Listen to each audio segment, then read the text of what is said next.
வணக்கம், நான் உங்கள் ஆயிஷா. கடன் வாங்கியோர் கொடுத்தோர் கவனத்திற்கு வரப்போகும் மாற்றங்கள் குறித்து தான் இப்போ நம்ம இதில் பார்க்க போகிறோம். ஸோ இது ஒரு முக்கிய அறிவிப்பாக நம்ம ஆளுநர் அவர்களின் மூலயமா ஒப்புதல் வழங்கப்பட்டிருக்கு. ஸோ என்ன அப்படிங்கிறது இந்த வீடியோவில் பார்க்கலாம். கட்டாய கடன் வசூலுக்கு பார்த்தீங்கன்னா 5 ஆண்டுகள் சிறை தண்டனை அளிக்கப்படும் அப்படின்னு சொல்லிட்டு நம்ம ஆளுநர் ஒப்புதல் தெரிவிச்சிருக்காங்க.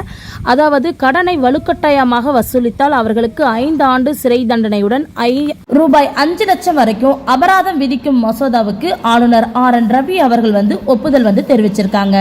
இதை பற்றின கருத்து பார்த்தீங்கன்னா ஆல்ரெடி ஒரு 2-3 மாதத்துக்கு முன்பாகவே பார்த்தீங்கன்னா இதை பற்றின ஒரு கோரிக்கை வைக்கப்பட்டது. ஸோ அந்த கோரிக்கையுடைய விளைவாக தான் பார்த்தீங்கன்னா இதை மாதிரி கடன் பெற்றவருக்கு அழுத்தம் கொடுத்து கடன் வசூலித்தால் பாரதிய நியாய சன்ஹிதா சட்டத்தின் 108வது பிரிவின் கீழ் பார்த்தீங்கன்னா இது ஒரு குற்றமாக கருதப்படும் அப்படின்னு சொல்லிட்டு நம்ம RN ரவி அவர்கள் ஆளுநர் அவர்கள் தெரிவிச்சிருக்கிறாங்க. அதே போல கடன் வழங்கிய நிறுவனத்தின் அழுத்தத்தால் கடன் பெற்றவர் குடும்ப உறுப்பினர் யாராவது தற்கொலை செய்து கொண்டால் அது மிகப்பெரிய குற்றமாக கருதப்படும் அப்படின்னு சொல்லியிருக்காங்க. ஸோ இப்படியாப்பட்ட ஒரு விஷயம் குற்றமாக கருதப்படும் அந்த ஒரு நேரத்தில் தான் இப்படிப்பட்ட ஒரு தண்டனை விதிக்கப்பட்டிருக்கு.